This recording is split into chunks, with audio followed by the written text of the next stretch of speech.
Feng Jiuman menyerbu ke depan, membawa bendera pertempuran Yan Huang, menyipit di tengah banjir. Sialan! Aku begitu liar pada kakekku. Pisau gunung kakek bisa menebas kaisar, juga penyihir leluhur. Saudaraku, bunuh aku. Tentara ratusan ribu orang telah menjadi lebih banyak dari tentara Kaisar Ke. Kong Wu juga berteriak di samping dan menghunus pedangnya. Saudara-saudara dari klan Kaisar Ke. Seluruh formasi pasukan bersembunyi di belakang kita. Saya melihat sosok ratusan ribu orang berbaris, menghalangi puluhan juta pasukan di Wentian Pass. Ingin membanjiri dan bertanya ke langit? Pernahkah kamu bertanya kepada kami? Adegan ini sangat menyentuh Ke Tiangxuan. Pada saat itu, Ke Tiangxuan sepertinya memahami perbedaan antara perlakuan umat manusia terhadap mereka. Klan Kaisar Ke membuat sekutu. Memperlakukan sekutu juga tulus. Ras manusia memperlakukan mereka seperti teman.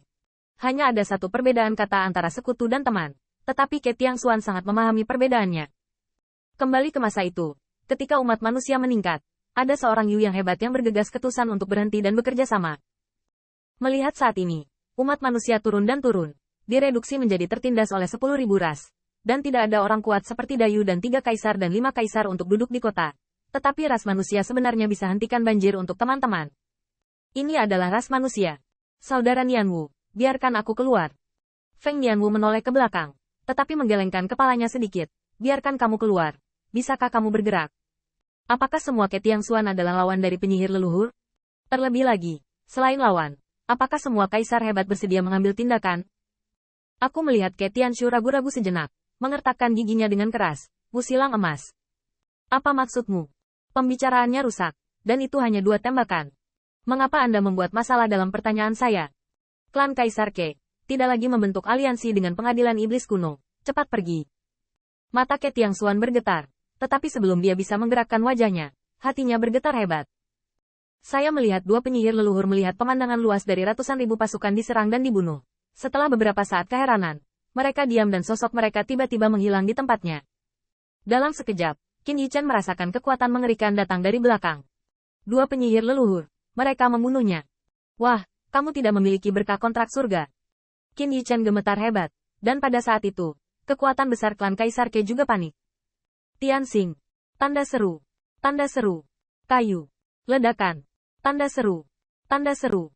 Pada saat itu, Feng Nianwu tiba-tiba muncul, meraih Qin Yichen, dan mendorong ke belakangnya. Tetapi lengan bajunya dipotong oleh cakar kaisar gagak emas, dan satu lengan robek menjadi daging dan darah. Feng Nianwu sedikit terengah-engah. Dia berdiri di depan Qin Yichen, dan diam-diam berkata, Yichen, tubuh bawaanmu tidak dilindungi oleh kontrak surga, jadi lebih baik bagimu untuk menghindari tepi untuk saat ini. Tapi Qin Yichen melihat lengan Feng Nianwu yang berdarah, tapi wajahnya suram seperti tinta.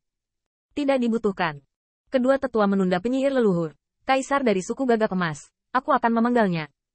Pada saat yang sama, saya melihat Ke Tiangxuan yang bersembunyi di balik medan perang manusia meraung panik. Keluarkan aku. Keluarkan aku. Jiuyin Lilin. Apakah Anda benar-benar menipu klan Kaisar Ke? Saya tidak ada. Berani memindahkan cucuku. Aku ingin bertarung. Klan Kaisar Ke akan menemanimu bertarung sampai akhir hari ini. Ke Tiangxuan marah. Dia bisa mentolerir semuanya sebelumnya, dan dia bahkan masih berjuang dengan kondisi yang ditetapkan oleh pengadilan iblis kuno. Tetapi jika Anda ingin membunuh cucunya, Anda tidak bisa. Melihat penampilan klan Dike yang sangat marah, Qin Yichen sedikit hangat. Tetapi dia berpikir bahwa situasi ini disebabkan oleh klan Dike untuk apa yang disebut aliansi, dan dia agak tidak berdaya. Mungkin tidak ada yang sempurna di dunia ini. Pada saat ini, Feng Nianwusen berteriak, saudaraku, kamu masih belum keluar. Bagaimanapun, bahkan jika Tiangxuan Ke keluar, itu tidak dapat membantu banyak. Kekuatan penyihir leluhur terlalu mengerikan. Tetapi lebih baik bersembunyi di balik umat manusia dan mengandalkan kontrak surgawi untuk perlindungan. Bahkan Ke Tiangxuan bukanlah lawan. Jika kedua sesepuh ras manusia tidak dilindungi oleh kontrak surgawi, bagaimana mereka bisa menjadi lawan? Tapi ketika kata-kata itu selesai, sosok kedua tetua manusia itu tiba-tiba terbang keluar. Meski mereka hanya kaisar, mereka juga bukan lawan Zhu Jiuyin. Tapi, kontrak surga hanya membatasi penyihir leluhur untuk mengambil tindakan terhadap keturunan naga sejati dan 10 foto agung. Tetapi itu tidak membatasi mereka untuk menyerang dan membunuh penyihir leluhur. Kontrak surga adalah berkat sepihak. Membunuh. Ledakan. Gonggong mengangkat telapak tangannya, dan riak air berkilau, berubah menjadi pelindung air di bagian depan. Air tidak kekal dan ada di mana-mana. Perisai yang dipadatkan oleh kekuatan nenek moyang penyihir tidak bisa dipatahkan dengan kekuatan kaisar saja. Namun, melihat Feng Nianchu mengertakkan giginya dengan parah, Dia hanya mengembunkan kekuatan sucinya dan langsung mengenai perisai air. Bajingan sialan. Wajah Gonggong sedikit berubah, dan garis air mengalir, membuat Feng Nianchu merasa hampa. Zhu Jiuyin juga kehilangan penglihatannya saat menyelamatkan Huaxu. Hewan murahan ini benar-benar nakal. Kontrak Dao Surgawi, terlepas dari apakah Dao Fa yang mereka tembak bersifat defensif atau ofensif. Bahkan jika itu adalah metode pertahanan, selama itu bisa melukai umat manusia, itu juga akan menarik surga dan hukuman. Hal ini membuat kedua penyihir leluhur sangat marah. Jika mereka ingin bergabung, yang disebut pembangkit tenaga kerajaan-kerajaan di dunia Kaisar Surga harus menghindar dan menyerah. Tetapi mereka dipukuli di mana-mana oleh dua hewan rendah manusia. Dan Feng Nianwu tiba-tiba membenturkan kepalanya. Senyumnya masih bercanda. Itu kalimat yang sama. Ada sejenisnya. Kamu baru saja pukul kami. Zhu Jiuyin, jangan pura-pura mahir di sini. Kalau ada sejenis, kenapa nenek moyang kita tidak menandatangani kontrak dengan Dijun? Kita tidak bisa menyakitimu. Ada apa, anak-anak? Bunuh. Dalam sekejap, saya melihat ratusan ribu tentara dewa berubah menjadi cahaya ilahi, seperti susunan panah, meledakkan dan membunuh kota. Pejuang suci yang luar biasa hampir mengaburkan dunia tempat kedua penyihir leluhur berada. Ratusan ribu orang kuat yang mengorbankan prajurit suci mereka.